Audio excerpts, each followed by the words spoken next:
May kanya-kanya tayong pangarap oras na pumasok tayo sa relasyon. Mga pangarap na pwedeng magpatibay lalo na ng pagsasama o maging dahilan ng pagbagsak nito. Ikaw kabarangay, ano nga ba ang pangarap ninyo ng karelasyon mo?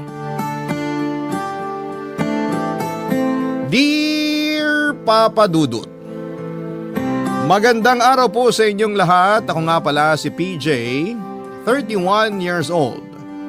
Gusto ko lamang pong i-share ang kwento ko na nangyari may 1 taon nang nakakalipas. Iikot ang kwento ko sa relasyon naming dalawa ni Wilbert. Kaedad ko lang din, halos 10 years na rin kaming magkarelasyon. Pareho naman kaming legal sa side ng pamilya namin, kaya nakadagdag yon sa kagustuhan naming maging forever na ang relasyon naming dalawa. Hindi naman nagkaroon ng komplikadong problema ang relasyon namin. Naging peaceful ang pagsasama namin dahil magkaugali kami at hindi kami ma-issue na mga tao. Nagsama na rin kaming dalawa sa isang bahay para makatipid kami at para mas makilala pa ang isa't isa. Mas tumibay nga ang relasyon namin mula noong nagpasya kaming magsamang dalawa. Mas minahal namin ang isa't isa at hindi ko inakalang posible palang pangarapin mong makasama ang isang tao hanggang sa ibang buhay. Ganon ko kamahal si Wilbert at alam kong ganon din naman siya sa akin. Tulad ng ibang magkarelasyon ay nangarap din kaming maging maayos ang buhay namin. Ninais naming maging stable sa buhay para sa future ng pagiging pamilya namin. Napag-uusapan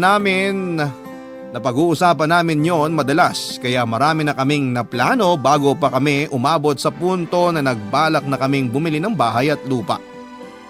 Kahit nga hindi naman ganoon kalaki ang sahod namin ay nagtiwala kami sa isa't isa na mabibili namin ang pangarap naming bahay tulad ng iba.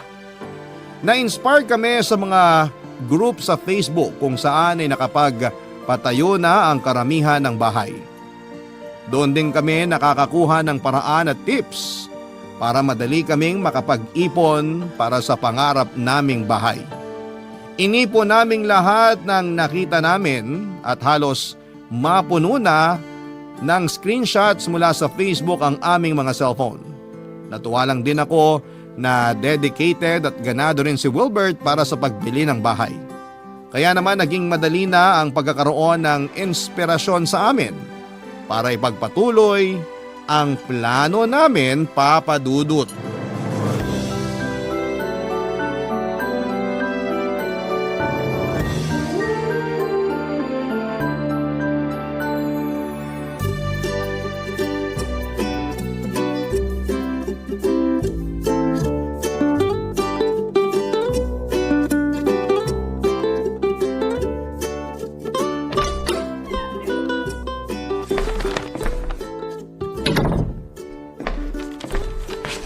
Wilbert!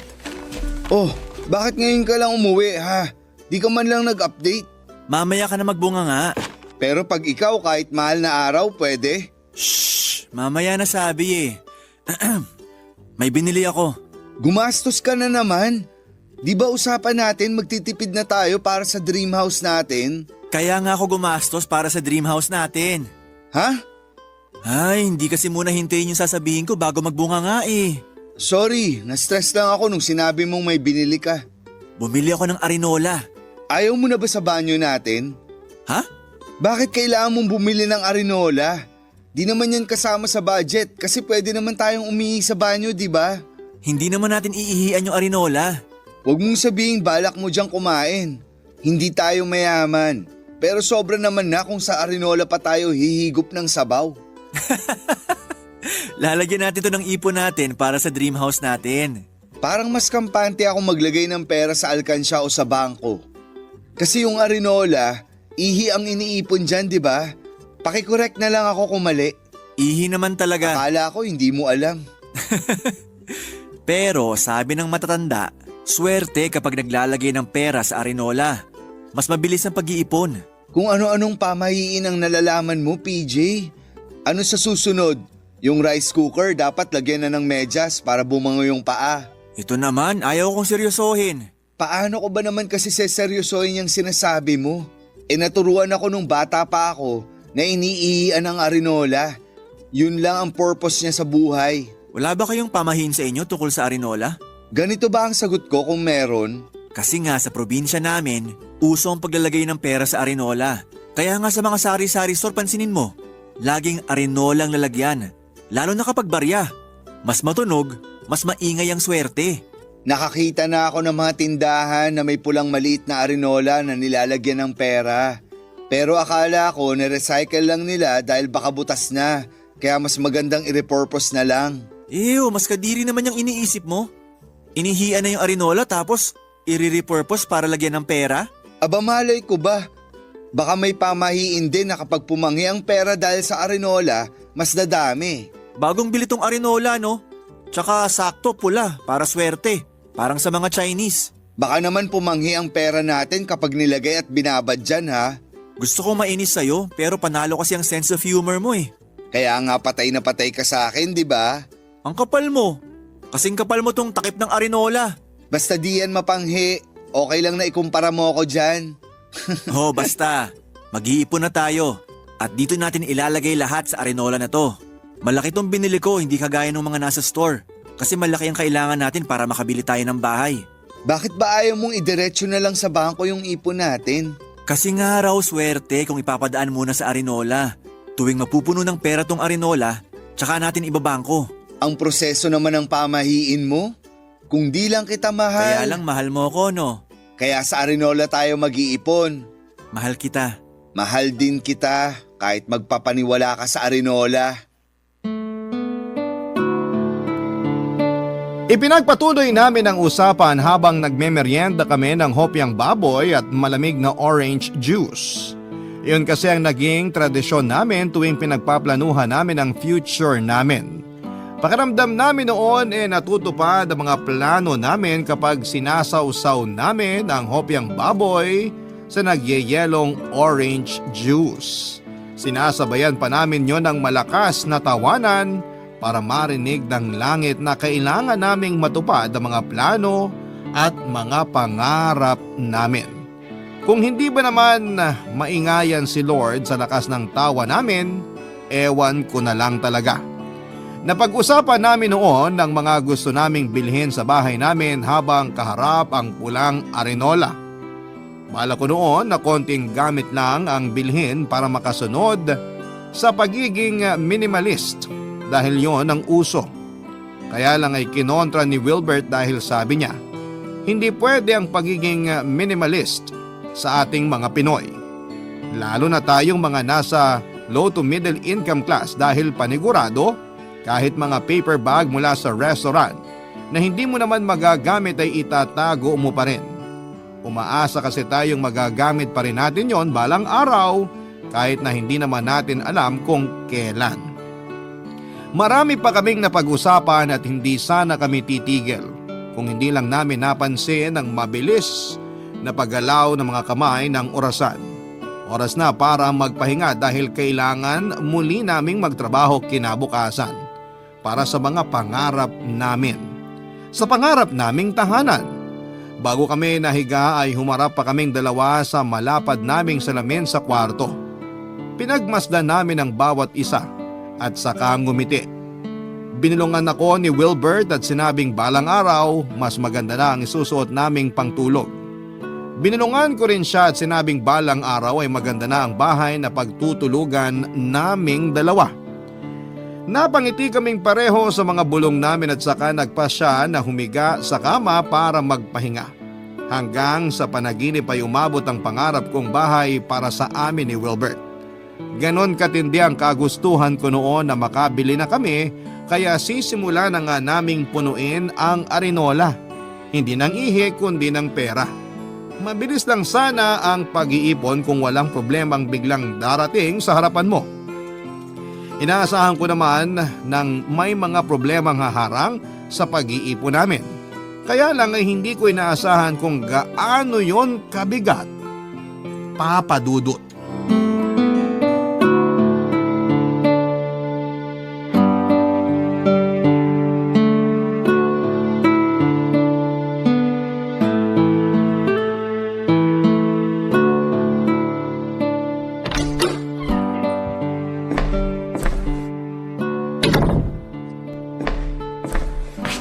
PJ, Oh, bakit ngayon ka lang?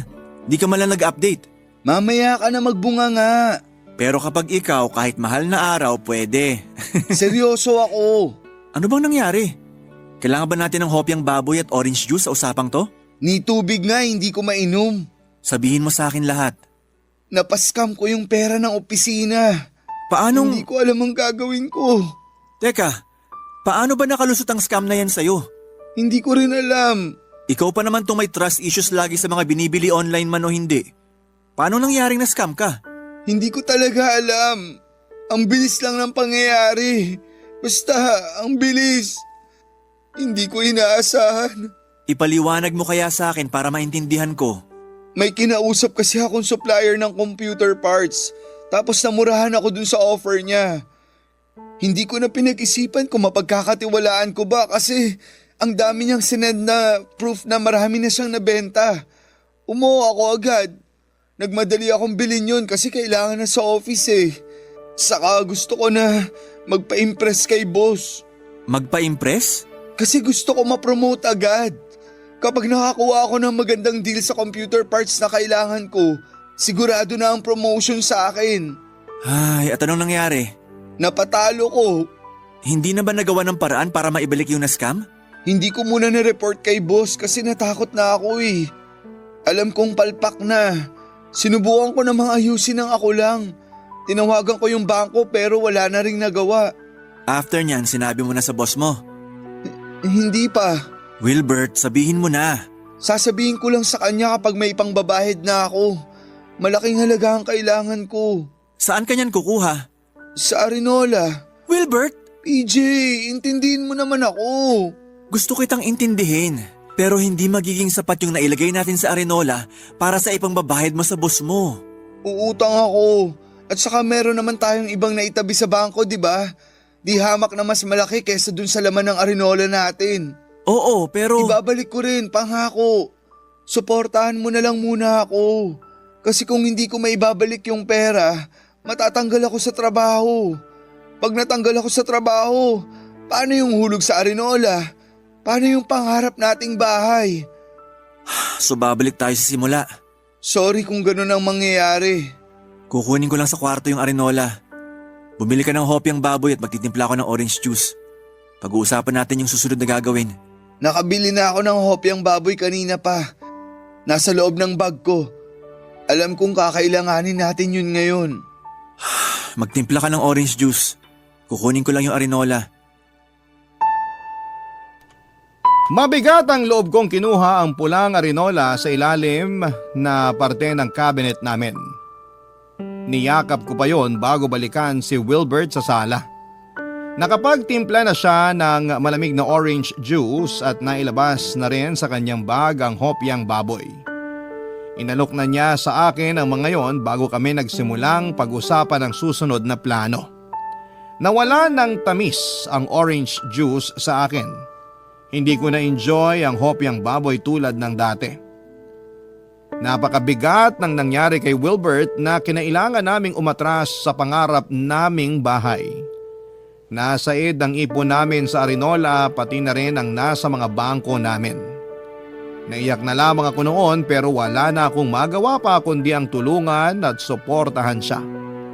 Naisip ko na makakapag-ipon pa rin naman ulit kami. Kaya lang ay sumiksik sa utak ko kung kailan namin mababawi yung nawala sa akin. Aaminin kong may hinanakit ako kay Wilbert dahil sa mga nangyari. Pero noong napansin kong nanlulumo na siya dahil sa lungkot na nakita niya sa mukha ko, pinilit kong patatagin ang sarili ko. Inisip kong isa lamang itong pagsubok para sa aming dalawa at paniguradong meron pang mas malaking biyaya ang maibabalik sa akin kapalit ng nawala. Yun na lamang ang pinanghawakan ko para kahit papaano ay tumamis na ang orange juice at sumarap ng muli ang hopyang kinakain ko. Nakatulong naman ang pagiging positibo namin noon. Ang huling plano namin bago maubos ang hopyang baboy at orange juice ay magtulungan pa rin kaming dalawa kahit na anong mangyari. Sa mga panahong 80% lang ang kayang ibigay ng partner ko, subukan mong punan ang 20% para mabuo ang 100% kailangan ninyo para makausad sa problema ninyo sa relasyon ninyo. Yon, Papa Dudut, ang naging dulo ng plano namin. Nakagaan yon kahit papaano sa amin at pinagdasal ko na lamang din na mapuno muli ang pulang arinola na pinanghahawakan kong makapagdadala ng swerte sa buhay at sa mga pangarap namin. Kaming dalawa, hawak kamay at walang iwanan kahit na anuman ang maging problema. Barangay Love Stories. Barangay Love Stories. Sa pagdaan ng mga araw ay unti-unti ay nakapaglagay na kaming muli sa pulang arinola. Hindi ko pa rin siyempre matanggal noon sa isipan ko ang nawalang pera noon. Malaki ang ginawa naming pagtitipid para makahabol sa nawala sa amin. Hindi na kami nakapag-date sa labas tulad ng dati. Nakakailang painit kami sa mga ulam na nabibili namin sa karinderya na binabaon na rin namin sa aming mga trabaho. Nabawasan na rin ang mga pagkakataon na bumibili kami ng hopyang baboy at orange juice. Hindi dahil hindi namin yun afford kundi dahil wala pa kaming susunod na plano. May mga pagkakataon noon na gusto kong sisihin si Wilbert sa mga nangyari. Pero pinigilan ko ang sarili ko dahil alam kong hindi yon makakatulong sa sitwasyon namin. Ayoko rin namang magkaroon ng problema ang relasyon namin dahil lang sa isang pagkakamali niya. Lagi ko na lamang binabalikan yung mga panahong nagsakripisyo siya sa relasyon namin para lang may pangbawi sa nagawa niyang pagkakamali. Hindi man naging madali ang magpatawad noon pero kinaya ko dahil mahal ko siya. Papa Dudut, akala ko ayun na ang huling beses na magagalaw namin noon ang arinola. Pero hindi pala. Hindi ko inakalang muling mababawasan ang laman noon at dahil na naman kay Wilbert. Isa na namang panibagong pagsubok yon sa amin samantalang hindi pa ako nakakahabol sa pagpapatawad sa kanya sa unang beses na unang ginalaw namin ang arinola. Isang araw, Papa Dudut, habang naglalagay ako ng dagdag ipon sa arinola ay napansin kong parang nabawasan ang laman noon. Hindi naman malinaw ng 100% ang alaala ko. Pero alam ko kung hanggang saan na ang inabot ng ipon namin doon. Alam ko kung ilang libo ang nabawas doon sa unang tingin pa lamang. Nakaramdam ako ng kaba at una kong naisip ay si Wilbert. Hinintay ko siyang makauwi ng bahay para kumprontahin siya at hindi ako mapakali noon habang naghihintay sa pag-uwi niya. Inaral ko ang mga tamang salita na gagamitin sa paghaharap naming dalawa. Kaya lang ay iba pa rin ang lumabas sa bibig ko noong nakaharap ko na siya mismo, Papa Dudut.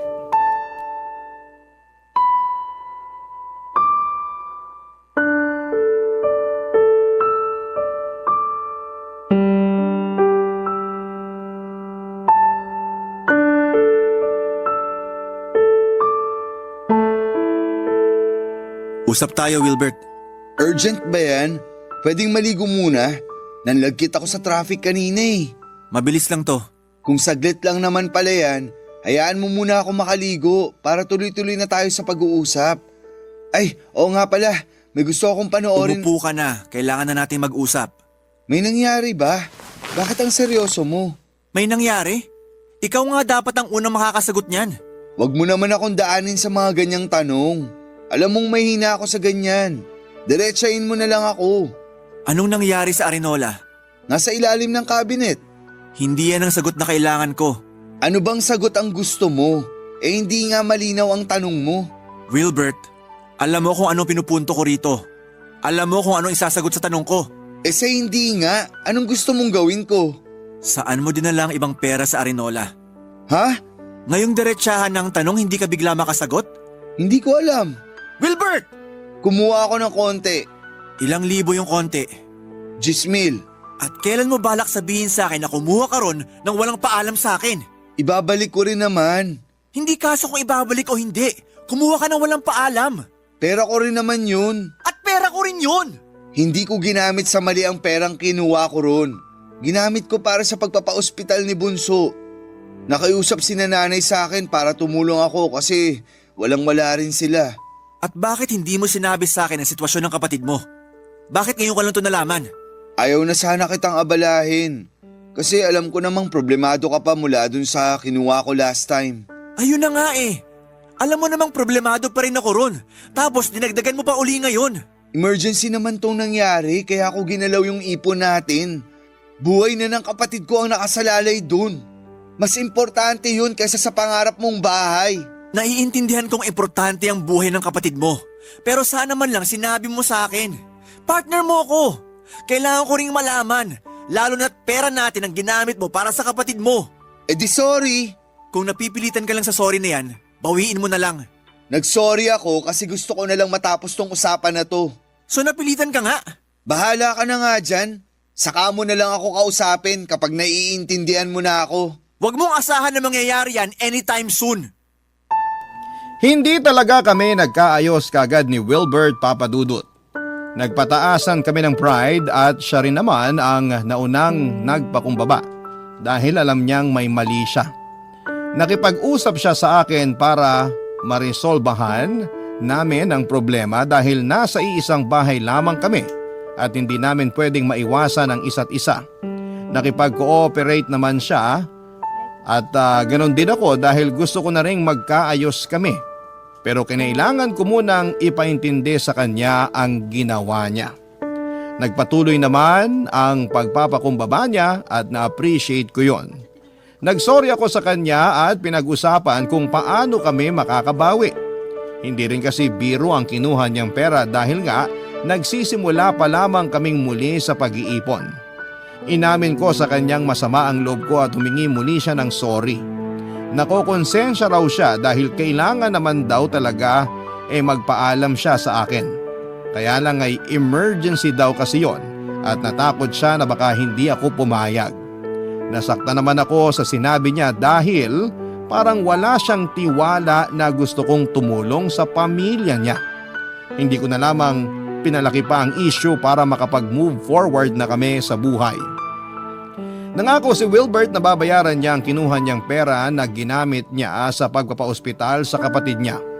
Pinangako rin niya na mas malaki na ang ilalagay niya kumpara sa akin, lalo na at may nauna na rin siyang kinuha mula sa ipon namin. Nalungkot ako dahil malaki ang sinakripisyo ko sa araw-araw at nagtitiis akong hindi bumili ng mga gusto ko para lamang makapag-ipon kami. Pero napakadali para sa kanya na kunin ang perang sabay naming inipon. Kaya lang nangyari na at wala naman akong magagawa pa. Pagkatapos noon ay nawala na ako ng tiwala kay Wilbert pagdating sa pera namin sa Arinola. Lagi ko na yung binabantayan at madalas ay hindi na ako mapakali noon kapag nasa loob siya ng kwarto na mag-isa at kasama ang Arinola. Hindi ko naman yon sinabi sa kanya dahil masasaktan siya. Pero nahalata niya dahil minsan ay nahuli niya akong binibilang ang laman ng Arinola, Papadudut.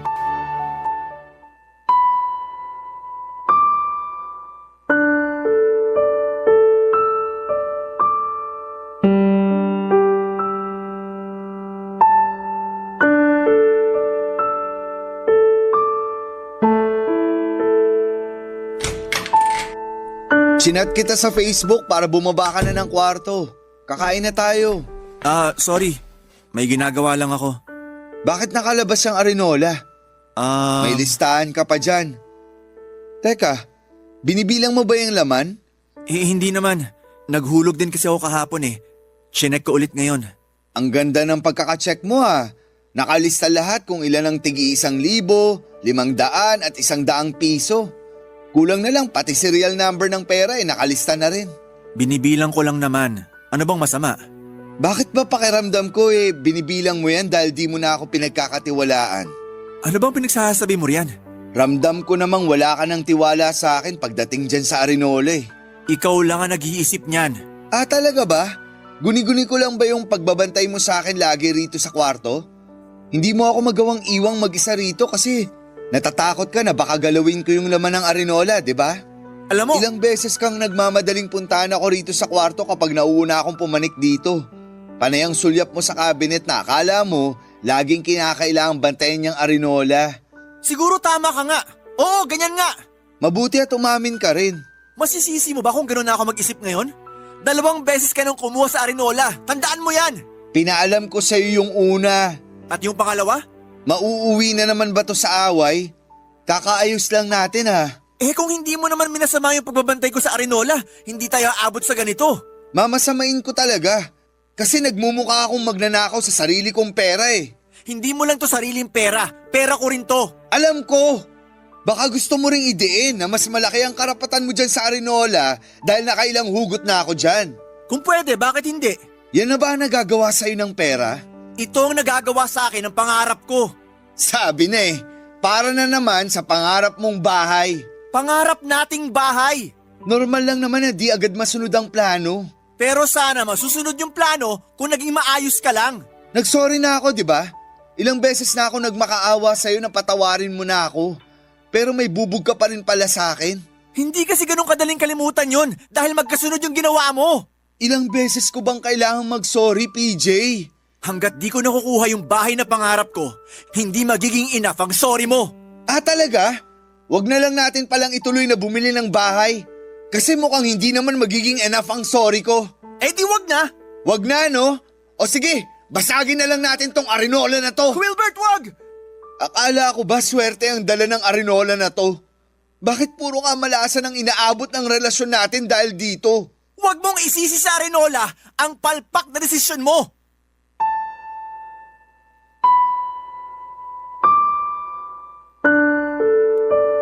Papadudot lalong umaapaw ang galit ko nang tinuloy-tuloy ni Wilbert ang pagsira sa Arinola.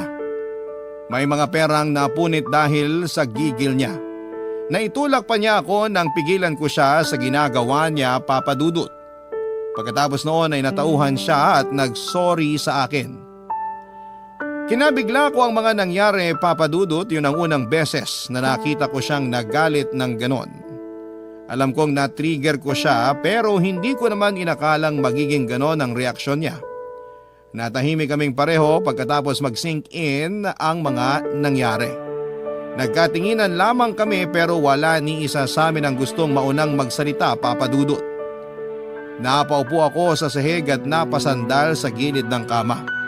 Habang si Wilbert naman ay panayang iwas ng tingin sa kumalat na pera sa nasirang Arinola. Nagtatalo marahil ang isipan niya kung pupulutin niya ang mga yon at susubukang ayusin ang Arinola. Walang may alam na natili kami sa ganong sitwasyon ng halos 1 oras. Ako ang naunang tumayo para matapos na ang sitwasyon na yon at nagtungo ako sa cabinet, hindi para ibalik at itagong muli roon ang Arinola pero para kumuha ng damit at siniksik sa bag ko. Nakita yon ni Wilbert at mukhang nalaman na niya ang plano kong umalis. Nilapitan niya ako at niyakap. Sinabayan niya yon ng iyak at nadala ako doon.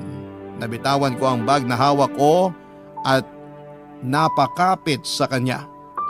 Gumaan kahit papaano ang loob ko sa yakap at iyak na yon, kaya lang ay hindi mawala sa isipan ko ang mga nangyari bago yon.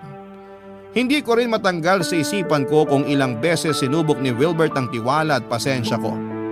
Pinagdasal ko na sana iyon na ang huling beses na magtatalo kami pagdating sa pera. Pinagdasal ko na sana hindi na muling magkaroon ng problemang pinansyal si Wilbert para hindi na muling matukso ang mga kamay niya para kumuhang muli sa Arinola, Papadudot. Barangay Love Stories. Barangay Love Stories. Matapos ang naging gulo sa pagitan namin ni Wilbert ay nagkaayos din naman kami. Nagkaroon muna ng konting ilangan bago kami nakabalik paunti-unti sa dati. Inayos namin ang nabasag na Arinola. Yun pa rin ang ginamit naming lagayan ng pera. Pansin ng bakas ng pagkasira ng Arinola, kahit maingat naman naming dinikit-dikit lahat ng parteng nabasag. Hindi na ngayon maibabalik tulad ng dati, malaki na ang naging lamat mula ng unang beses po itong mawasak. Bigla ko tuloy naisip ang nangyari sa relasyon namin ni Wilbert Papa Dudut. Tulad ng isang arenola, nagkaroon na rin ng lamat ang aming relasyong dalawa at hindi man namin kaagad inamin. Pero ramdam naman namin sa bawat tingin ang problema. Hindi na katulad ng dati ang lahat pero hindi na rin kami nag-aaway. Tahimik na lamang kami kapag kakain sa tuwing uuwi galing sa trabaho. May mga araw na mas gusto kong manatili na lamang muna sa trabaho kaysa ang umuwi ng bahay at madatnan doon si Wilbert. Ganon din ang iniisip kong nararamdaman ni Wilbert. Dahil may mga araw na pansin kong balisa siya kapag nasa loob lamang kaming pareho ng bahay. Pagdating naman sa aming pag-iipon ay napansin kong hindi na masyadong naglalagay ng pera si Wilbert. Hindi ko naman siya sinabihan o pinupuna dahil sa takot na baka mauwi na naman kami sa away tulad ng dati. Kinakatakutan ko na umabot kami sa isang maliit na away dahil paniguradong lalaki yon tulad ng dati. Ako na lamang ang nagsusumikap na maglagay ng pera doon dahil lang sa kagustuhan kong makabili na. Pakiramdam ko ay yun lang noon ang paraan para guminhawa ang gulong na mamagitan sa relasyon naming dalawa. Kapag ako ang nasa kwarto noon at wala pa si Wilbert, panay pa rin ang bilang ko ng perang nakalagay sa loob ng arenola. Nakalista pa rin ang mga perang nandun at hindi ko yon pinakita o pinahalata kay Wilbert dahil alam kong sasama na naman ang kanyang loob sa akin. Kaya naman na-monitor ko pa rin ang laman ng arenola. Kaya agad kong napansing nabawasan na naman nang minsang binilang ko ito. Nanginginig na naman ang katawan ko sa galit. Unang rumihistro sa utak ko si Wilbert. Hinintay ko siyang makauwi galing sa trabaho para kumprontahing muli at noong pagkakataon na yon ay may iba na akong bala laban sa kanya. Kaya alam kong hindi siya makakailag at masasapul ko na siya, Papa Dudut.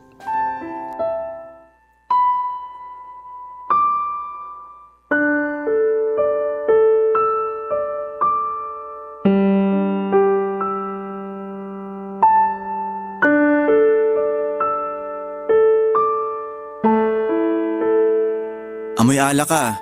Nagkayayaan lang kasama mga katrabaho. Kahit nakainom ka, kaya mo bang makipag-usap sa akin? Nakikipag-usap naman ako sa'yo ngayon. Maayos pa naman ako. Sa bagay, mas maganda makipag-usap sa lasing kasi paniguradong hindi raw magsisinungaling. May problema na naman ba, PJ? Siguro. Diretsahin mo ko. Alam mong ayoko ng ganyan. Okay. Bakit kumuha ka na naman ng pera sa Arenola? Nagbilang ka ulit nung wala ako?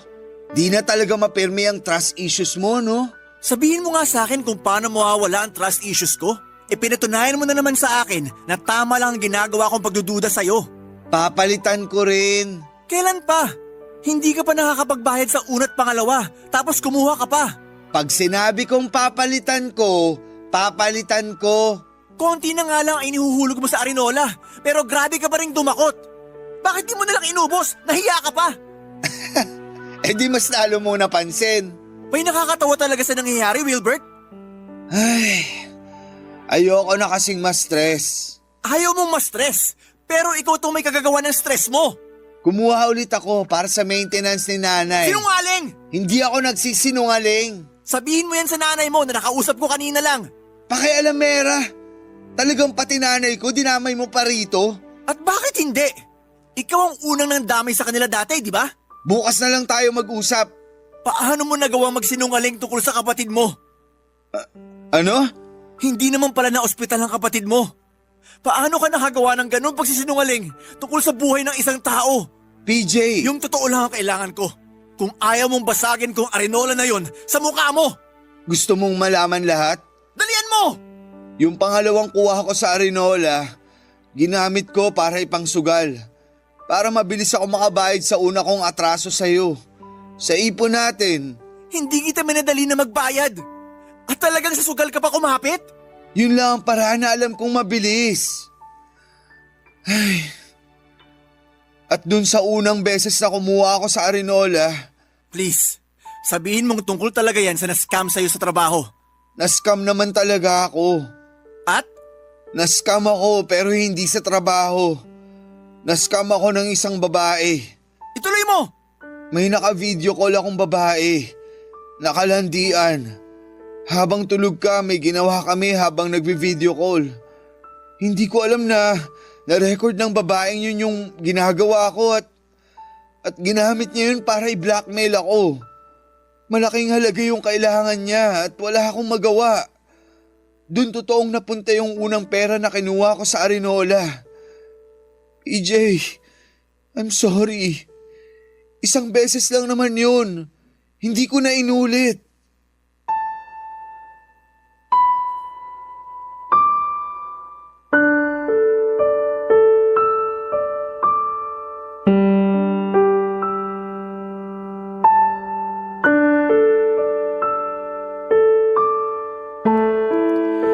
Papadudot, hindi ako makapaniwala sa sinabi ni Wilbert. Ni sa panaginip ay hindi ko man lang nakitang magagawa niya yon sa akin. Napatanong ako kung ano bang kulang sa akin para gawin niya yon sa akin. Inasahan kong iiyak ako at magwawala ng mga oras na yon pero hindi po yon nangyari. Nakatitig lamang ako sa kanya at siya naman ay nag-aabang ng mga salitang pwedeng makasakit sa kanya. Hindi ko yon ibinigay sa kanya. Tanging nagawa ko na lamang noon ay pumanhik sa aming kwarto at nagkulong doon ng halos 30 minutos. Hindi ako sinundan ni Wilbert, alam kong nasa sala lamang siya noon at inaabangan ang susunod na gagawin ko. Maski ako ay hindi ko alam ang susunod na gagawin ko. Nabigla ako masyado at hindi ko napaghandaan ang magiging reaksyon ko. Basta nasa loob lamang ako ng kwarto at nakaupo sa sahig. Makalipas ang ilang saglit ay nagpasya na akong tumayo, papadudot. Tinungo ko ang kabinet at saka kinuha sa ilalim noon ang arinola. Nanginginig ang mga kamay ko habang hawak ang arinola na yon. Ang arinolang inakala ko makapagbibigay ng swerte sa amin. Pero kabaliktaran ang naidulot sa relasyon namin ni Wilbert. Doon ako nakaramdam ng bigat ng dibdib, papadudot. Nagmadali akong lumabas ng kwarto para balikan sa sala si Wilbert. Nadatnang ko si Wilbert na nakaupo sa sofa at may hinandang hopyang baboy at malamig na orange juice. Pilit ang ngiti niya na may halong kaba. Samantalang ako ay hindi ko magawang pikein kahit ang masamang tingin ko sa kanya. Nagalangan siyang simulan ang usapan kaya naman ako na ang lumapit at pinatong na ang arinola sa harapan naming dalawa. Nakita ko ang bigat sa mukha niya ng pagmasdan ng arinola.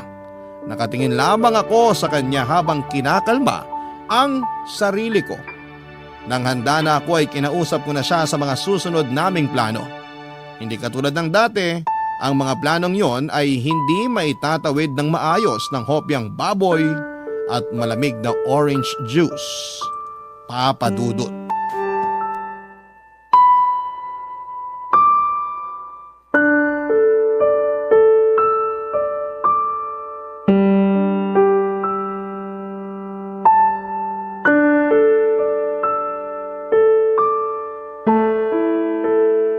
Kumain ka muna. Wala akong gana. Maaayos din natin to. Alam ko. Thank you. Akala ko kasi ayaw mo nang ayusin to. Magkano pa yung kailangan mo para sa babaeng ng blackmail sa'yo? Konti na lang naman na. Kasya na kaya tong laman ng arinola? Oo. At kung hindi naman, pwede naman akong umutang kina nanay. Aabalahin mo pa sila. Maiintindihan nila ako. Bakit? Kaya mo na bang sabihin sa kanila kung bakit kailangan mo ng pera? Hindi naman kailangang sabihin sa kanila. Paano pag nagtanong? Hahanap ng dahilan. Maghahanap ng dahilan? O gagawa na naman ng kasinungalingan? Baka mamaya sabihin mong ako naman ang na-ospital. Hindi kita tutulungan dyan. Hindi naman ganyan. Basta, ako nang bahala. Ikaw ang bahala, pero iba ang nagdudusa. Ayusin na lang natin to. Malulusutan din natin to. Hindi ko nga alam kung bakit kailangan kasama ko sa dapat lumusot sa problemang sinimulan mo. Alam ko galit ka pa sa akin at naiintindihan kita. Pero kailangan ko ng tulong mo. Yun naman lagi ang ginagawa ko, di ba? Simulan na natin kung paano to ayusin. Kung ano man yung kulang, huwag ka nang mag-alala. Ako na ang didiskarte. Kung hindi kinananay, doon na lang sa mga katrabaho ko. Mapapahiraman nila ako. Okay? Huwag kang mag-alala. Hindi na ako uutang sa'yo. Huli na tong paggalaw ko sa ipon natin. Dapat naman. Makakabawi rin ako sa'yo. Maghahanap ako ng isa pang trabaho para mapabilis yung pagbayad ko ng utang sa'yo. Saka para makahabol na tayo sa ipon para sa dream house natin. Aha. Excited na ako makalipat tayo sa dream house natin. Sisipagan ko na talaga ang paglalagay ng ipon sa Arenola. Aha. Para namang di ka nakikinig sa mga sinasabi ko. Sorry. Binibilang ko kasi tong laman ng Arenola para alam ko kung sapat sa ipangbabayad mo sa ng blackmail sa'yo. Sabi ko naman sa'yo, okay na yan. Ako nang bahala kung kukulangin. Pwede pa kitang bigyan ng 5,000 piso. May extra pa naman ako rito. Ha? Hindi na kailangan. Nakakahiya na. Tanggapin mo na. Huli na rin naman. Ang laki na nang naitulong mo sa akin. Hindi ko na kayang tanggapin yan. Pero kung maluwag naman sa loob mo, Kunin mo na tong 5,000 piso. Pagkatapos nun, kunin mo na rin lahat ng gamit mo rito sa bahay at umalis ka na. ha? Malakas naman ang pagkakasabi ko, no? Sigurado naman akong narinig mo. Akala ko ba ayusin natin to? Tama naman. Tinulungan kitang ayusin ang sitwasyon mo. Binigay ko na sa'yo lahat ng laman ng Arenola. May 5,000 pa akong ibibigay. Ang ibig kong sabihin yung tungkol sa relasyon natin. Iniisip mo pa talaga na may relasyon pa tayo? Matapos kong malaman lahat ng ginawa mo? Pero aayusin natin, di ba? Wala nang ibang kailangang ayusin. Gusto ko na lang umalis ka na rito sa bahay para makapagsimula na ako sa buhay ko. Paano yung dream house natin? Hindi ka naman talaga kasama sa pangarap na yon. Ako lang ang totoong nangarap sa bahay na yon. Kasi kung kasali ang puso mo ron, sana hindi ka gumawa ng dahilan para mabura ang pangarap na yon. Inabot ko na ang 5,000 kay Wilbert at binilinan siyang umalis na rin ng araw na yon. Hindi niya yon tinanggap kaya naman nilapag ko na lamang sa lamesa. Inulit ko ang mga sinabi ko baka lang sakaling hindi na proseso ng utak niya lahat ng mga nangyari. Hindi siya nakapagsalita at nakatingin lamang siya sa 5,000 pisong pinatong ko sa mesa. Nagpa siya akong umalis muna ng bahay, Papa Dudut. Bago ako lumabas ng bahay ay inulit ko ang pagpapaalis ko sa kanya. Sinabi kong babalik ako ng bahay oras na makaalis na siya. Hindi pa rin niya ako inimik. Nanatili lamang siyang nakaupo at tila nagtatalo ang isipan at puso niya sa gagawin. Hindi ko alam kung saan ako pupunta noon hanggang sa dinala ko ng mga paa ko papunta sa simbahan. Nagkataon nakakatapos lang ng misa at pasarado na ang simbahan. Naupo ako sa pinakadulong upuan at doon ay bigla akong napabulalas ng iyak. Nabigla ako sa mga nangyari dahil akala ko ay wala na akong luhang mailalabas. Pero doon lang nag-sink in sa akin lahat ng sakit na idinulot ni Wilbert sa akin. Madaling araw na ako nang makauwi at pagkarating sa bahay ay wala na ang mga gamit ni Wilbert. Pero hindi niya kinuha ang 5,000 piso at ang laman ng Arenola. Nanikip ang dibdib ko nang ma-realize kong tapos na nga talaga kaming dalawa. Sinimulan kong muli ang pag-iipon para sa dream house ko kahit na wala na akong katuwang. Bumili ako ng panibagong Arenola kung saan ko nilagay ang ipon ko. Inabala ko ang sarili ko sa pagtatrabaho at nagsimula na rin akong magnegosyo ng pet supplies. Mabilis lang napuno ang Arenola. Sa tuwing napupuno yon ay diretso na kaagad sa bangko. Mabilis lang na lumipas sa mga araw at nakaipon na ako ng sapat na pera para may pang down payment sa bahay na napili kong bilhin. Napaiyak na nga lang ako sa mga nangyari, hindi dahil sa lungkot o sakit, kundi dahil sa saya. Saya na akala ko ay tapos na ang pangarap kong magkaroon ng bahay dahil nawala si Wilbert. Pero hindi pala. Nag-iba lang ang direksyon at oras pero natupad pa rin ang pangarap ko. Nawalan lamang ako ng katuwang sa pangarap na yon pero inabot pa rin sa akin ni Lord ang lahat dahil siguro yun naman ang pinakamagandang plano. Papa Dudut, may mga taong makakasama mo sa pagbuo ng pangarap. Pero hindi pa rin natin masisiguro kung makakasama natin sila sa dulo para mabigyan ng katuparan yon. Pero kahit na ganoon man ang nangyari ay nagpapasalamat pa rin ako dahil mas lalo akong tumatag sa pagkawala ni Wilbert at mas lalo ako nagkaroon ng drive para bigyang katuparan ng mga pangarap ko. Hanggang dito na lamang po ang aking liham. Maraming salamat po at nagawa ninyong ibahagi ang aking buhay sa lahat ng inyong mga masusugid na tagapakinig sa Barangay LS. Muli maraming salamat po. Ang inyong forever kapuso at ka-barangay, PJ. Ang anumang kapintasan ay hindi hadlang para mahanap mo ang taong tunay na nagmamahal sa iyo. Minsan, ito pa ang nagiging tulay para makilala mo kung sino talaga ang tatanggap sa iyo ng buong buo.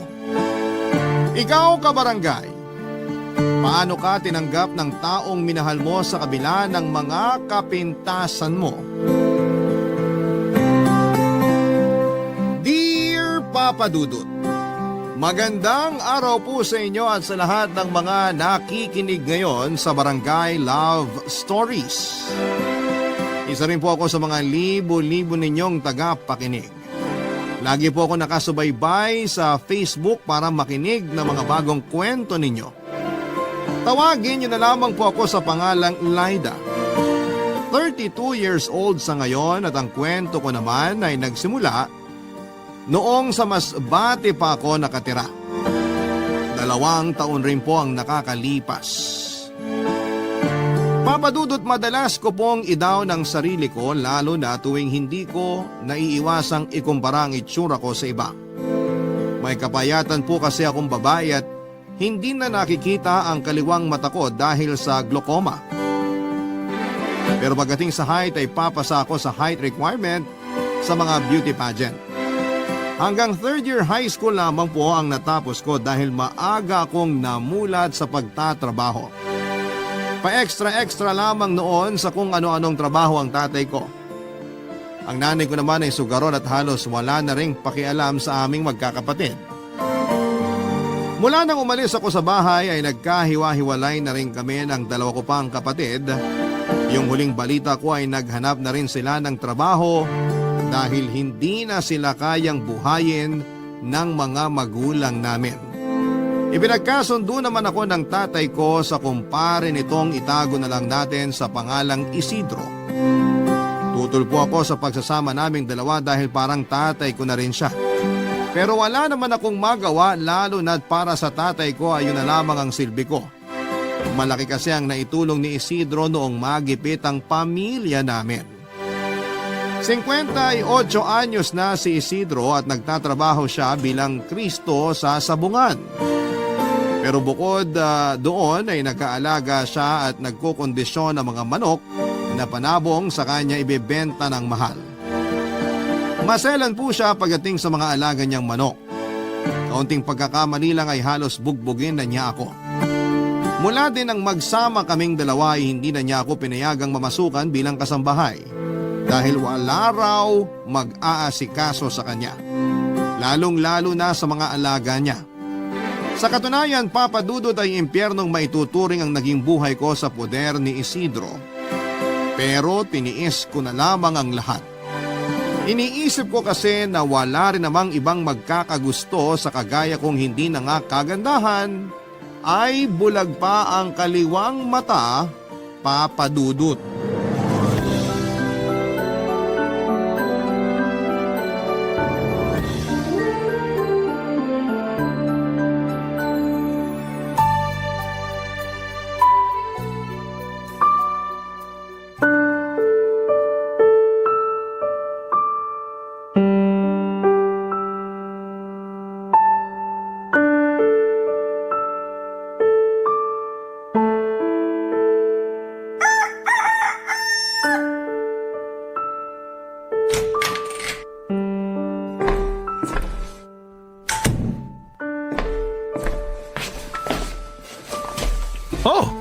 Gising ka na pala. Buti naman at maaga mong pinutol yung pagiging prinsesa mo sa panaginip. Kala ko gigising na naman ako na wala pang pagkain eh. Maaga naman talaga ako nagigising. Nauna ka lang Huwag mo na... ko simulan. Kaya aga-aga pinapainit mo ulo ko. Kakain ka na ba? Paghahanda na kita ng almusal. Hindi na. Asikasuhin mo na lang yung mga manok doon sa labas. Siguraduhin mo na sakto lang ibibigay mong pagkain. Kung hindi, malilintigan ka sa akin. Linisin mo na mabuti mga kulungan. Masyado nang malaking puhunan ko sa mga yon. Kaya hindi pwede magkasakit. Nung nakaraang araw, parang wala kang buto o maglinis. Ang dami pang naiwang dumiron. Sige, asikasuhin ko na muna. Teka, yung 3 manok na malapit doon sa puno ng mangga, huwag mong papakainin. O sige, may iutos ka pa ba? Wala na. Tapusin mo na mabilis yung pinapagawa ko sa'yo. Mag-almusal ka kapag ginanahan ka na. Lalabas lang muna ako. Sige na, lumabas ka na.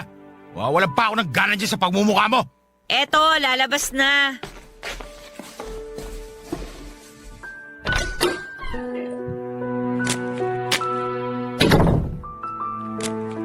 Makapagsalita para namang napakagwapo niya. Konti na nga lang magiging kamukha na niya yung mga manok niya rito eh. Uy, Laida!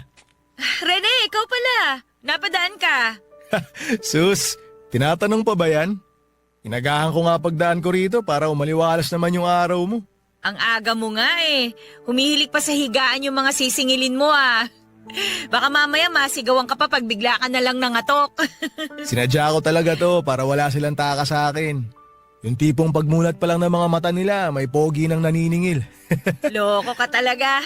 Kinatatawa lang kita. Ganda ng sikat ng araw tapos ang dilim-dilim niyang mukha mo. Paano hindi didilim eh puro utos kagad yung mahal na hari? Hindi pa nga ako nakakapag-almusal pero mga manok na kagad niya yung inaatupag ko. Nako, sundin mo na lang muna kaysa naman masaktan ka pa. Kilala mo naman ugali ni Mang Isidro. Ay, teka, may dala pala akong pandesal dito. Kung gusto mo, sa'yo na to. Oh, Ay hindi na. Hindi naman ako nagugutom. hindi ba talaga o nahihiya ka lang? Akala ko ba maniningil ka? Simulan mo na. Baka mamaya matakasan ka pa nung iba dyan. Sige na nga. O siya, alis muna ako. Bubulabugin ko muna yung mga may utang sa akin. Ingat ka. Sige. Ay, buti pa si Rene. Malaya niyang nagagawa yung gusto niya. Sana ako rin. Hoy, Laida!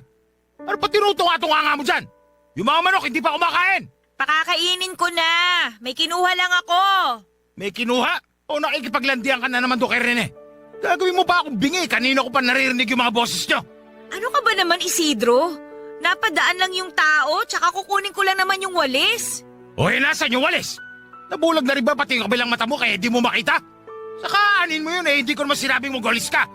Ang sabi ko kanina, pakainin mo yung mga manok. Boba ka talaga. Eto na nga oh, pakakainin ko na nga. Ayusin mo yung pagsagot mo.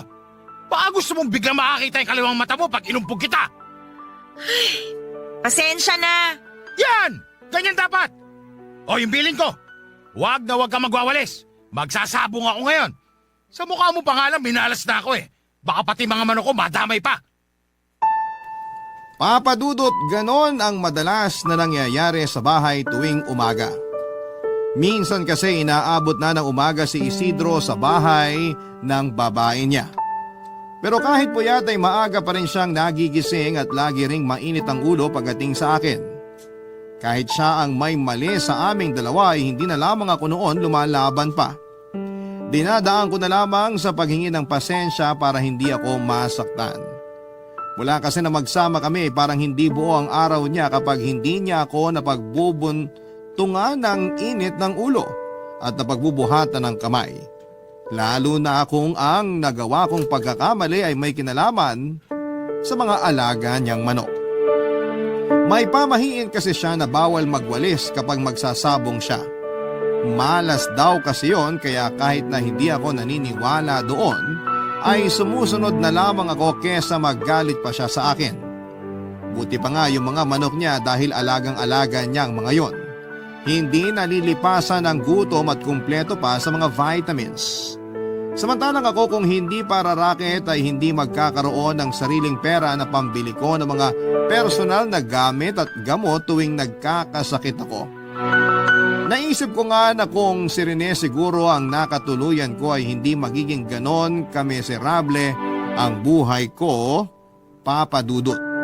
High school sweetheart ko kasi si Rene, hindi rin nawala yung pagmamahal ko sa kanya. Kaya kahit nagsasama na kami ni Isidro ay sinasamantala ko yung konting oras na nagkakausap kami. Naghiwalay kami noon dahil sa tatay ko na tutol sa relasyon naming dalawa.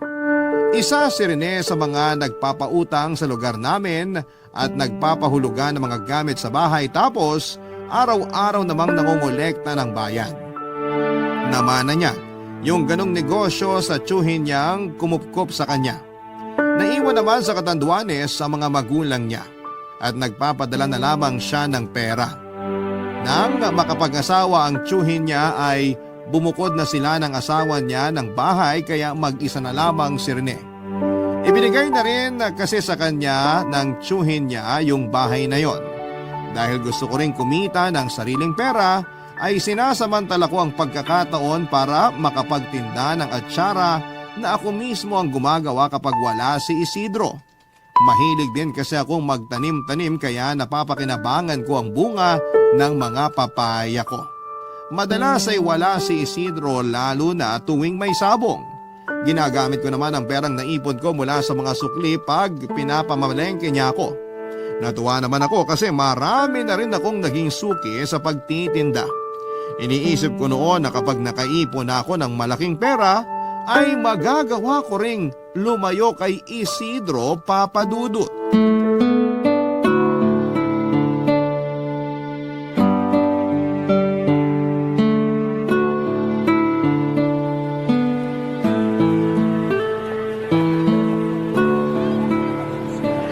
Buti naman napadaan ka rito. Bibili kasi ulit ako na atsara mo eh. Talaga? Uy, o nga pala, baka gusto mo rin ng chicharon. Nagdagdag kasi ako ng paninda para madagdagan yung kikitain ko. Nakakapagod din kaya maglibot dito sa barangay natin. Sige, bigyan mo ako ng 5 chicharon tapos 2 atsara. Teka, hindi ka ba nabibigatan dyan sa mga dala mo? Dami rin yan ha. Tsaka mukhang bibigay na rin yan bayong na pinaglalagyan mo. Kala mo lang yun. Matibay tong bayong ko, no? Tsaka walang mabigat kapag negosyo yung pinag-uusapan. Pero teka, kabibili mo lang ng 3 garapon ng atsara nung isang araw ah. Inuulam mo ba yun? Grabe naman to. Parang ayaw mo na ako pagbentahan ah. Hindi naman sa ganon. Nagtataka lang ako kasi 3 na nga yung binili mo nung isang araw tapos nung isang linggo lang may 5 ka pang in-order. Huwag mo sabihing binibenta mo rin yun tapos sinutubuan mo ha? Uy, hindi no. Natitikim ko rin kasi sa mga kakilala ko yung atsara mo. Nagustuhan nila kaya binigyan ko silang lahat. Yung bibiliin ko sa'yo ngayon para sa akin na talaga. Oo na nga lang. Oh, ito. Ayos din tong packaging ng atsara mo, no? Buti hindi babasaging garapon yung ginamit mo. Pag kasi nabitawan mo yung bayong nadala mo, nako, wala ka ng pakikinabangan. Naisip ko na rin yan kaya plastic na garapon ang ginagamit ko. May nakukuhaan din kasi ako ng mure. Buti naman kung ganun. Nga pala, hanggang anong oras ka pa ba magtitinda? Tindi ng init oh. Oo nga mainit ngayon. Pero uuwi na rin naman ako maya-maya. Kailangan ko kasi makabalik kagad sa bahay. Mahirap na. Ay, susubukan ko lang na ibenta pa tong mga chicharon. Kapag may natira, di ihahabilin ko na muna sa bahay ng kaibigan ko para hindi makita ni Isidro. Ibang klase rin talaga si Mang Isidro eh. Hindi siguro masarap ulam ng nanay niya nung ipinagbubuntis pa lang siya. Parang pinaglihi sa sama ng loob eh. Sira! Pero ewan ko ba? Parang nasa lahi na nila yung ganun. Kita mo naman yung mga kapitbahay namin na kamag-anak niya, di ba? Walang pakialam kahit binubugbog na ako sa harapan nila. Tama nga lang daw sa akin yun eh. Ay, hindi ko rin naman maintindihan kung bakit nagtitiis ka pa sa kanya. Kung tutuusin, pwede mo na siyang layasan kahit anong oras mo gusto. Hindi naman kayo kasal. Hindi pwede. Malalagot ako sa tatay ko, no? Alam mo naman na sanggang dikit sila ni Isidro. Ano namang laban ko sa kanilang dalawa, di ba? Kung yung utang na loob ng tatay mo yung inaalala mo, bayad na yun sa tagal mo na sa poder ni Mang Isidro. Kaya huwag ka na magpapadala sa mga panunumbat na matandang hukluban na yun. Matandang hukluban talaga, ha? O huwag mo sabihing ipagtatanggol mo yung amoy lupa na yun sa panlalait ko. Hoy, bakit ko naman ipagtatanggol yon? Sus, Kahit nga kulamin mo pa siya, hindi kita pipigilan, ano? Sa totoo lang, napakaswerte niya. Kasi magandang lalaki lang ako pero di ako mangkukulam. Alam mo, puro ka talaga kalokohan. Ay, siya nga pala, pwede bang makiinom naman? Kanina pa kasi ako nauuhaw eh. Sus, yun lang pala eh. Kahit nga makikain ka pa, okay na okay lang. Ipagluluto pa kita. Oy, hindi na ano, nakakahiya. Tubig lang ang kailangan ko. Okay, sige. Pero alam mo, pwede mo rin naman akong kailanganin kung gusto mo. Ah! Joke lang. Tara, pasok ka na sa loob. Papadudot pagpasok ko sa bahay ni Rene ay hindi ko inaasahan noon yung makikita ko sa kusina niya. Nakita ko roon ang mahigit 10 garapon ng atsara na mukhang naipon na sa kakabili niya sa akin. Nalungkot ako dahil iniisip ko na kinakaawaan niya lamang ako kaya siya bumibili ng mga paninda ko. At hindi totoo na nagustuhan niya at ng mga kakilala niya. Sinabi ni Rene na ginawa niya lamang yon dahil ayaw niyang mahirapan ako sa pagtitinda. Pero ang hindi ko inaasahan ay yung pag-amin niya na mahal pa rin niya ako, Papa Dudut. Hindi agad ako nakapagsalita at nang matauhan ako ay nilinaw ko sa kanya na kailangan na naming kalimutan kung ano man ang nararamdaman namin para sa isa't isa. Gulo lamang kasi ang idudulot noon para sa amin. Tungkol naman sa mga binili niyang atsara ay hindi na ako naggalit pa sa kanya dahil alam ko naman na gusto niya lamang akong tulungan. Pero sinabi ko rin na hindi na yon dapat maulit pa. At kailangan ko na rin siyang iwasan para sa ikakatahimik ng buhay naming dalawa. Pero hindi ako tumigil sa pagtitinda pero iniwasan ko na noon ang mapadaan sa bahay ni Rene para wala nang dahilan na mag-usap pa kami. Sa katagalan, kahit na anong iwas ang gawin ko noon ay pilit pa rin talaga kaming pinaglalapit ng tadhana sa isa't isa. May pagkakataon kasi na inabutan ako ng ulam sa pagtitinda malapit sa bahay niya. Hindi na ako tumanggi nang alokin niya ako na sumilong muna. Dahil doon ay nagkaroon din kami ng pagkakataon para muling makapag-usap, Papa Dudut. Hindi namin binuksan ang usapan tungkol sa nararamdaman namin sa isa't isa pero nag-alok siya ng tulong sa akin. Para daw hindi na ako noon mahirapan sa pagtitinda ay siya na mismo ang mag-aalok ng ginagawa kong atsara sa mga taga roon sa amin. Sa ganong paraan ay hindi ko na kailangang mawala ng matagal sa bahay at hindi na rin ako masyadong mapapagod sa paglalakad. Sa madaling salita ay parang naging mag-partner kami ni Rene sa negosyo.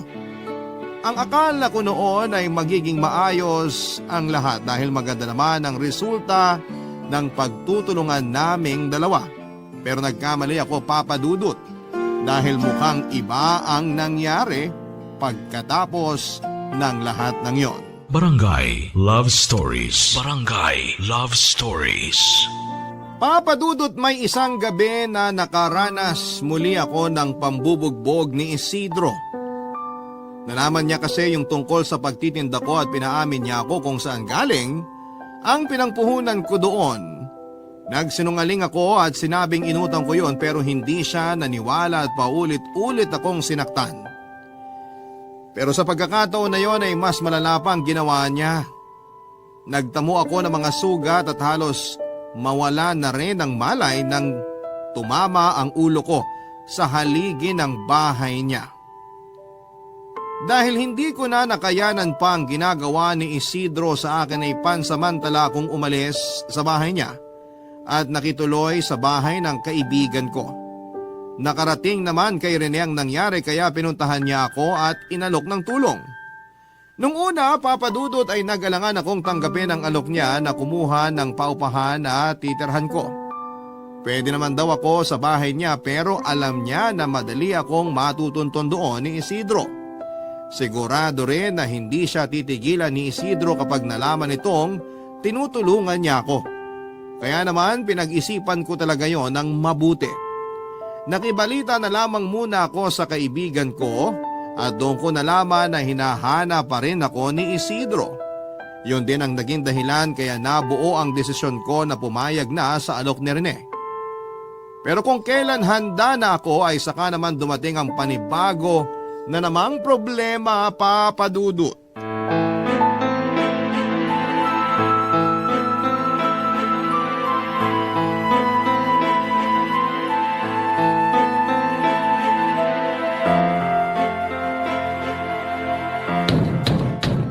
Laida! Alam kong nandiyan ka sa loob! Si Isidro yun Lumabas ah. ka dyan! Paano niya nalaman na nandito Lalabas ako? ka ba dyan o gigibahin ko itong pinto? Huwag mo ako subukan, buwisit ka! Bahala na.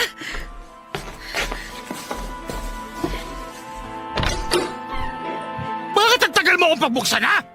Isidro, huwag ka namang mag-iskandalo dito. Nakakahiya sa mga kapitbahay ng kaibigan ko. Wala akong pakialam.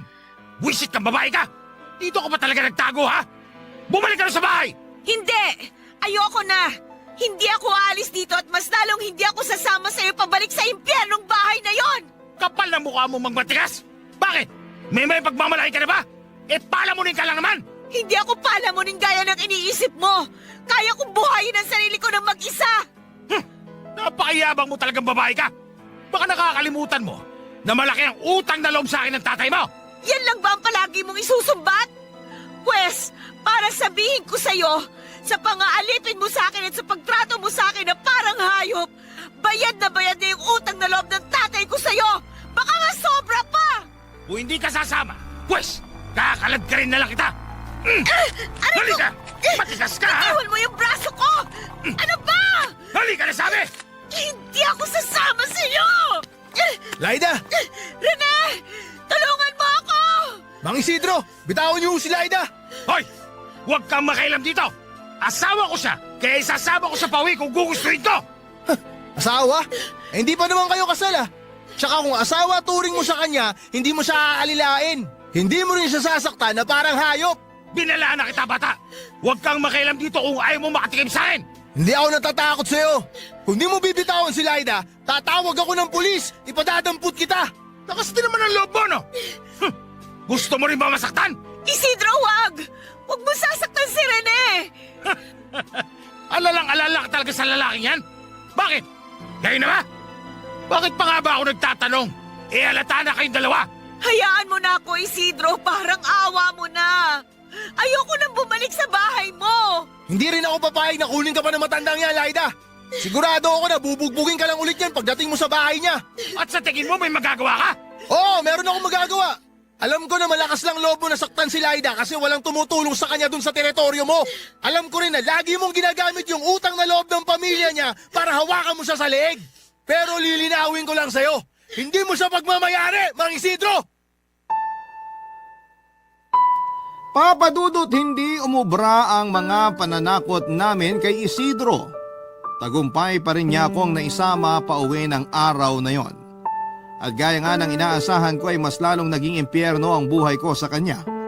Gustong gusto ko na sanang tumakas noon pero nagbanta si Isidro na sasaktan niya pati ang pamilya ko kapag hindi ako sumama sa kanya. Bukod nga sa pananakit niya sa akin ay napapadalas na rin noon ang pag-inom niya sa bahay niya kasama ang mga kaibigan niyang sabongero. At tuwing umaalis naman siya, kinakandado niya ang bahay para hindi ako makalabas. Sakali man na tangkain ko noong tumakas, nakabantay naman ang mga kamag-anak niya na ilang hakbang lang ang layo ng mga bahay sa amin. Para kung isang preso ng mga sandaling yon, Papa Dudut. Pero buti pa nga sa kulungan dahil nakakakain pa ang mga preso. Samantalang ako ay pinagtsatsagaan ko na lamang ang mga tira-tira ni Isidro para mabawasan ang gutom ko kahit napapaano.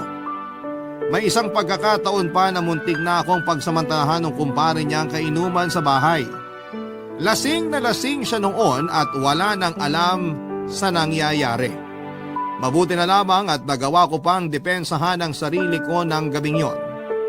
Pero kahit nakaligtas ako noon ay natakot na rin ako sa kaligtasan ko kung magtatagal pa ako sa bahay ni Isidro. At para matakasan ang kalupitan niya at ang tuluyang pagkasira ng buhay ko, Gumawa na ako ng paraan na makahingi ng tulong kay Rene. Kahit natatakot ako na madamay siya sa problema ko, ay nagbabaka sakali pa rin ako, Papa Dudut.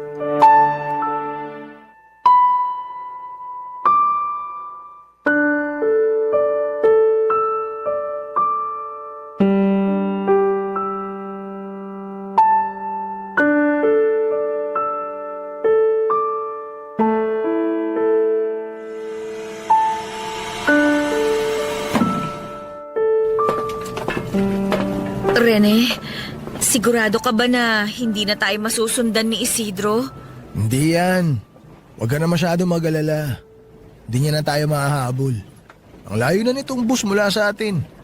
At kung balak niya na sundan tayo, di naman niya alam kung saan tayo papunta. Pero paano kung guluhin naman niya yung tito mong naiwan dun sa lugar natin? Nako, wag na wag siya magkakamali sa tito ko. Di siya sasantuin nun. Sana nga hindi na lang siya manggulo.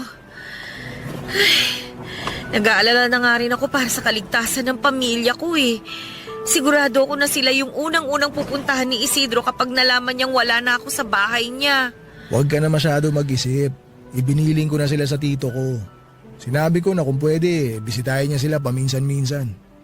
Pero sigurado naman ako na walang masamang gagawin sa kanila si Isidro.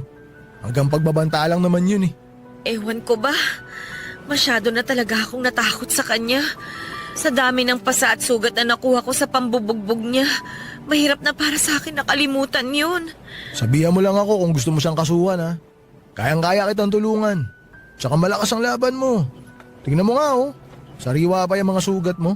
Hindi na rin eh. Hindi na ako magkakaso. Gusto ko na lang talaga na makalayo sa kanya. Ay, gusto ko na ng tahimik na buhay. Hayaan mo. Sisikapin ko na maibigay yun sa'yo. Alam mo naman kung gaano kita kamahal, di ba? Hindi ko na tuloy alam kung paano ako makakabawi sa lahat ng naitulong mo sa akin. Tsaka malaki na rin yung gulo na binigay ko sa'yo. Anong bawi-bawi sinasabi mo dyan? Di mo kailangan bumawi. Yung kasama pa lang kita ngayon, okay na ako. Ay, kung alam mo lang kung gaano ko nakatagal gustong gawin to. Nung nakita ko pa lang kung paano ka sinasaktan ni Mang Isidro, sinabi ko na talaga sa sarili ko, pag nagkaroon ako ng pagkakataon, ilalayo kita sa lugar natin. At ngayon, hindi ko ahayaan na makuha ka pa niya sa akin. Kung ikaw siguro yung nakasama ko, marami na akong nagawa para sa sarili ko at sa pamilya ko. Para kasi akong preso na hawak ni Isidro sa leeg kaya wala akong kalayaan na gawin yung mga bagay na gusto kong gawin. Kinulong niya ako sa pagsisilbi sa kanya. Ikaw naman kasi. Kung ipinaglaban mo lang sana yung sarili mo, di ka na mahihirapan pa. Masyado ka kasi nagpapakabayani dahil lang sa utang na loob ng tatay mo. Nagpapakatatag lang talaga ako noon kasi ayoko pang mamatay. Kaya ko pa sanang magtiis pero muntik na akong pagsamantalahan ng kainuman ni Isidro eh. Natakot na ako ng husto. Kahit kasi matagal na kaming nagsasama. Pilit kong iniingatan yung sarili ko. Bale, ibig sabihin, hindi ka nagalaw ni Mang Isidro kahit isang beses? Oo, hindi ko hinayaang mangyari yon. Nagkaroon kasi kami ng kasunduan. Hinayaan ko siya na makipagsiping sa kung sino-sinong babae na gusto niya. Minsan nga, sinasama pa niya sa bahay niya at doon sila mismo gumagawa ng kababalagan sa kwarto niya. Pero wala namang kaso sa akin yun. Basta wag niya akong gagalawin. Kung ganun, mula nung magsama kayo, hindi kayo nagtabi matulog? Hindi. Nangako kasi ako sa sarili ko na ibibigay ko lang yung una't huling karanasan ko sa taong gusto kong makasama habang buhay. Swerte ko naman pala kung ganun. Papadudot ng tuluyan na kaming makalayo ni Rene ay sakalang ako nabunutan ng tinik sa dibdib. Para ako nakawala sa hawla na naging kulungan ko sa loob ng ilang taon dahil sa utang na loob na kailangan kong pagbayaran. Ibinigay ko na ang buong tiwala ko kay Rene Papadudot. Sumama ko sa kanya sa pag-uwi niya sa Catanduanes. Nandun kasi ang pamilya niya at ilang mga kamag-anak. At nang makarating kami roon, saka ko lang napagtanto kung gaano kasaya ang buhay na meron siya kasama ang pamilya niya. Doon na ako tumuloy sa bahay ng mga magulang ni Rene at siya raw ang nagpagawa noon para sa mga magulang niya. Gustuhin man niyang bumukod kami ay masyado siyang na-miss ng pamilya niya kaya wala na kaming nagawa kundi pagbigyan ng mga ito. Naging masaya naman ang pagsasama namin. Tinuruan niya ako kung paano magsimula ng isang maliit na negosyo tulad ng ginagawa niya na nagpapahulugan ng mga alahas, appliances at kung ano-ano pa. Nang tumagal pa ay naisipan ko ring ituloy ang nasimulang kong pagnenegosyo noong nasa Masbate pa ako, ang paggawa ng atsara. Tutol sa sinimulang kong negosyo ang ibang kamag-anak ni Rene, hindi naman daw kasi sigurado kung kikita ako roon ng malaki. Hindi tulad ng pagpapahulugan ko ng mga alahas at appliances noong una. Pero hindi ako nakinig sa kanila at tinuloy ko yon kahit iilan pa lamang yung umu-order sa akin ng atsara, Papa Dudut. Ang naisip ko noon ay gusto ko ang ginagawa ko at gagawin ko yon dahil masaya ako. Barangay Love Stories. Barangay Love Stories. Papa Dudut, akala ko noon ay magpapatuloy na ang tahimik kong buhay. Pero muling nagulo yon nang hindi ko akalaing masusundan ako ng tatay ko. Sa pilitan daw nitong hiningi sa tiyuhin ni Rene ang address namin, kaya kami natunton. Pinipilit niya akong bumalik kay Isidro pero mula nang piliin kong sumama kay Rene, ay buo na ang desisyon ko na lumayo na at isipin din ang para sa sarili ko. Kaya kahit na anong pakiusap ng tatay ko ay nagmatigas ako at pinaglaban ang kalayaan na ipinagdamot nila noon sa akin. Pilit kong ipinaintindi sa kanya kung gaano katindi yung hirap na dinanas ko sa poder ng kumpare niya na akala niya ay maayos ang trato sa akin. Hindi ko alam kung totoo nga ba yung walang alam ang tatay ko sa mga nangyayari o nagbubulag-bulagan lamang siya noon dahil malapit sila ni Isidro sa isa't isa. Kinausap din ni Rene ng masinsina ng tatay ko at sinabihan niya kasi ako na ipagpaubaya ko na sa kanya ang bagay na yon. Lalo na't tiyuhin naman niya ang dahilan kung bakit kami natuntun doon. Hindi ko alam kung anong pinag-usapan nila o kung may napagkasunduan sila dahil matapos yon ay hindi na ako pinilit pa ng tatay ko na sumama para bumalik kay Isidro. Basta na lamang itong umalis at hindi na nag-abala pang magpaalam sa akin. Sinubukan ko namang tanungin si Rene tungkol doon pero mukhang ayaw niya talagang ipaalam yung pinag-usapan nila. Lagi kasi niyang iniiba ang usapan tuwing nagtatanong ako. Kaya naman mas lalo ko siyang hindi tinigilan sa pag-uusisa tungkol doon, Papa Dudut.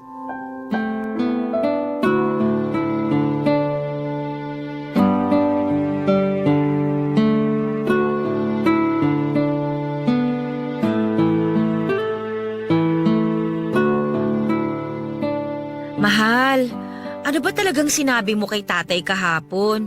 Bakit ganun mo na lang siya kabilis na papayag na hindi na ako isama pabalik sa Masbate? Kilala ko siya. Kung gaano katigas yung ulo niya, ganun din katigas ang puso niya. Hindi siya makikinig sa akin kahit na magmakaawa ako at lumuha pa ng dugo. Hayaan mo na yun. Sa amin na lang yun ang tatay mo, mahal. Basta ang mahalaga, okay ka na. Diba? O kumusta nga pala yung negosyo mo? Ay, ayun, matumal pa rin ang benta. Yung iba kasi hindi naman daw kumakain ng atsara. Hindi ko tuloy alam kung tama ba na sinimulan ko pa yun. Nagsisimula ka pa lang naman kasi kaya normal lang yung ganyan. Papatok din yan pag tumagal-tagal. Lalo na kung marami nang nakatikim ng atsara mo. Hindi lang kasi talaga yun ang problema ko, mahal. Ay, hayaan na nga natin yun. Baka masyado lang talaga akong nagpapakasensitibo. Sa lalim ng buntong hininga mo po, pwede ba namang hayaan na lang natin yun? Tungkol kasi sa ibang kamag-anak mo. Bakit? May nasasabi ba silang di maganda sa'yo? Bali kasi, kinokontra nila yung pagninegosyo ko eh. Nauna raw kasi yung pinsan mo sa paggawa ng atsara. Nakigaya lang naman daw ako. Sus, hayaan mo sila. Ganyan talaga sa negosyo, hindi mawawala yung kompetensya. Sabihin mo, pasaharapan na lang kayo ng atsara. Ayos ba? Ikaw talaga? Kala ko pa naman napakaseryoso mo kanina. Sa'yo lang naman ako seryoso eh. Alam mo ikaw, ang baduy ng mga banat mo. Bakit? Ipagpapalit mo na ba ako sa iba kung baduy ako? O sino bang may sabi? Swerte ko kaya sa'yo. Ay, ikaw lang naman yung minalas sa akin eh. Oo, ayan ka na naman. Narinig ko kasi yung chismisa ng mga pinsan mo. Hindi ka man lang daw pumili ng maayos-ayos na babae. Nalaman ko rin na sinisiraan nila sa iba yung paninda ko. Sabi nila, hindi raw malinis yung pagkakagawa ko ng atsara. Kaya ayun, hindi na umulit yung mga bumibili sa akin. Tapos yung tiyahin mo naman, narinig ko yung sinabi ng nanay mo nung isang araw. Kala niya siguro hindi pa ako nakakauwi, kaya kampanting nagkwento. Anong sabi niya? Sabi niya, bayarang babae daw siguro ako at nahawahan kita ng sakit. Tapos nagpagamot ka kaya matagal kang nawala. Ano? Sinabi niya yon? Di ko lang sa pinautang, nagkasakit na ako. Yung tsahin ko talaga na yun, oh. Pero seryoso, hindi ka ba nagsisisi na binalikan mo ko? Kasi may pagkakataon ka pa naman na makakilala ng mas maayos na babae.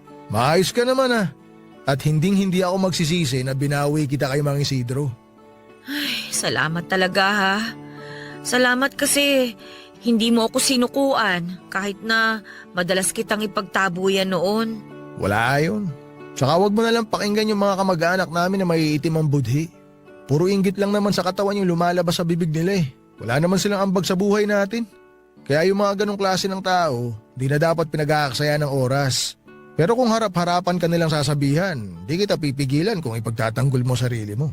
Kahit pa kamag-anak mo sila? Kung kamag-anak yung turing nila sa akin, hindi nila ako sisiraan ng ganon. At itatrato ka nila ng maayos. Kasi kung talaga nagmamalasakit sila sa akin, tatanungin nila ako kung ano nangyari. Di ba? Hindi yung mag-iimbento agad sila ng kwento. Dinamay ka pa. Ay, kahit saan talaga, hindi nawawala yung mga mapanirang tao. Tapos pag pinatulan naman, sila pa yung aastang biktima. Mahal, wag na natin sila pag-usapan. Hayaan mo na lang sila magkwento kay nanay, di naman sila paniniwalaan nun. Ay, nga pala mahal, may gusto sana ako itanong sa'yo eh. Ano yun? Paano kung alokin kita ng kasal? Tatanggapin mo ba? Ha? Ha? Hotdog! Nakakainis ka naman eh. Seryoso ka ba talaga o ano? Paano kasi? Ang ganda-ganda nung pagkakatanong ko tapos isasagot mo sa akin. Ha? Eh bakit hindi na ba pwedeng magulat? Alam mo naman pala biro ko eh, di ba? Pero itong sasabihin ko, hindi to biro. Laida, gusto na kitang pakasalan.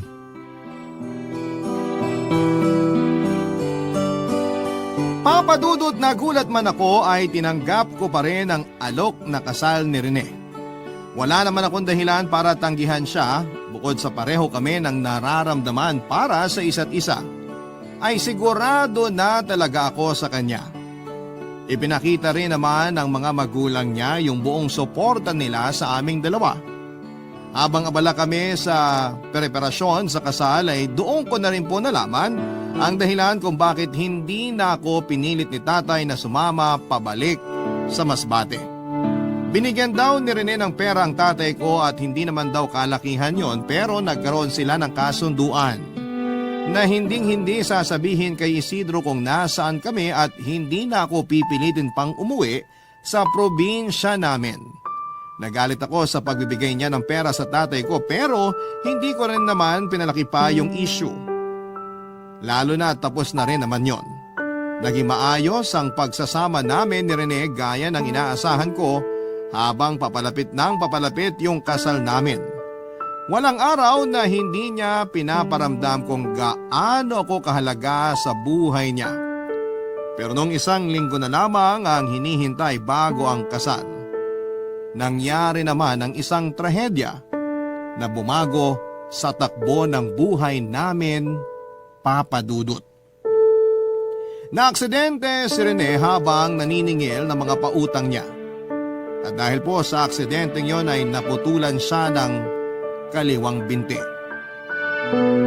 Naging mahirap para sa amin ang mga nangyari bukod kasi sa naranasang depression ni Rene ay naubos din ang mga naipon naming pera sa hospital bills at mga gamot niya.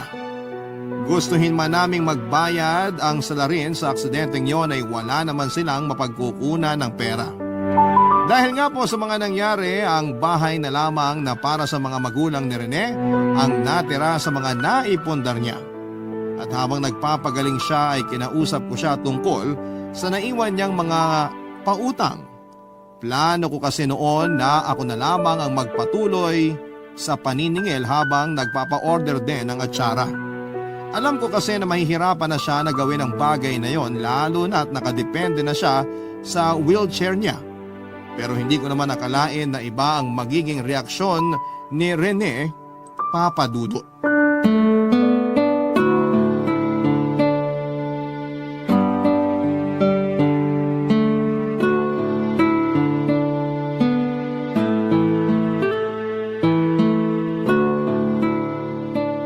Ano ba yan niluluto mo?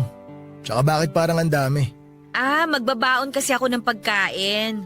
Tapos dinamihan ko na rin para may ulam ka na mamayang tanghalian. May lakad ka pala? Saan naman punta mo? Pupuntahan ko yung mga nasa listahan ng pautang mo. Yun nga sana yung pagpapaalam ko sa'yo. Ay, hindi mo na kailangan gawin yun. Ako nang bahala dun. Arkilain ko na lang yung tricycle ng pinsan ko para may magamit ako. Mahal, wag na. Dagdag gastos lang yun pag umarkila ka pa. Nagtitipid nga tayo, di ba? Ako na lang ang maniningil. Pwede ko naman na... Ano ba tingin mo sa akin? Inutil? Kasi nakasakay ako dito sa wheelchair na to? Kaya ko pang maningil. Hindi naman sa ganon, mahal. Bakit ba ganyan ang iniisip mo? Ayoko lang naman na mahirapan ka. Ikaw na nga gumagawa ng lahat ng mabibigat na gawain dito sa bahay. Pati ba naman yung simpleng paniningil, ipapasa ko pa sa'yo? Hindi naman problema sa akin yun eh. Isasabay ko lang naman yun sa pagpapa-order ko ng atsara. Naiintindihan ko naman na gusto mo lang akong tulungan. Pero sana, hayaan mo pa rin ako na makatulong sa'yo kahit sa simpleng paraan lang. Kasi sa ginagawa mo ngayon, pinaparamdam mo sa akin na wala na akong silbi. Wala naman akong intensyong iparamdam yan sa'yo. Gusto ko lang naman na bumilis yung paggaling mo. Gusto kong patunayan na hindi lang ako nandito tuwing masaya tayo at pag maayos yung buhay natin. Sanay ako sa hirap, alam mo yan. Hindi mo kasi naiintindihan kung ano yung nararamdaman ko. Manhid ba yung tingin mo sa akin? Hindi mo ba naisip na ako yung kauna-unahang makakaunawa sa kalagayan mo ngayon? Kasi buong buhay ko, iniisip ko na wala na akong silbi. Dinagdagan pa ng kaliwang mata ko na bulag na.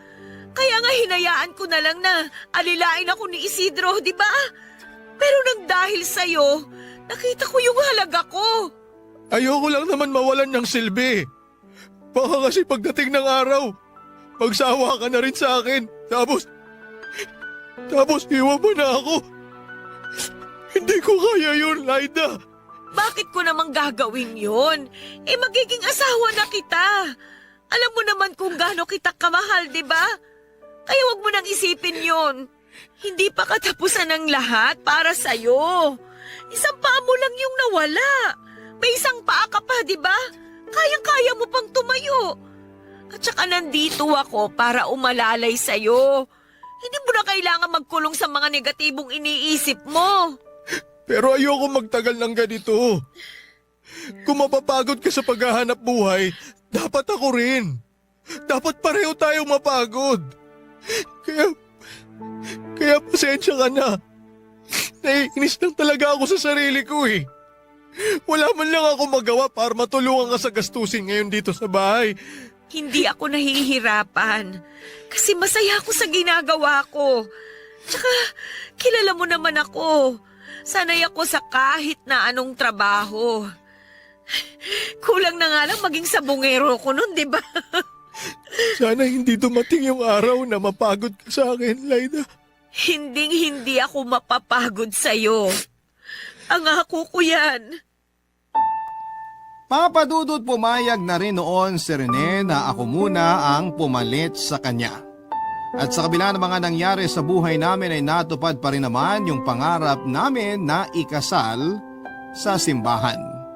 Hindi lang nasunod yung nauna naming plano pero naging masaya pa rin naman kahit simple lamang ang selebrasyon. Nang makarecover siya ay pinagpatuloy niya ang paghahanap buhay kahit isang paa na lamang ang nagagamit niya.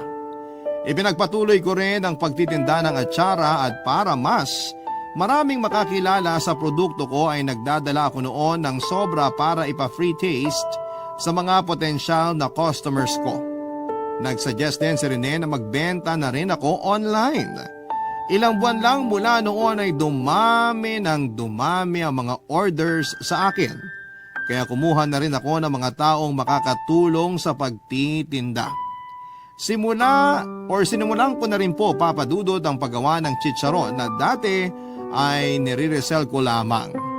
Sa ngayon, Papa Dudut, bukod po sa Papaya Farm ay may sarili na rin po akong gawaan ng chicharon.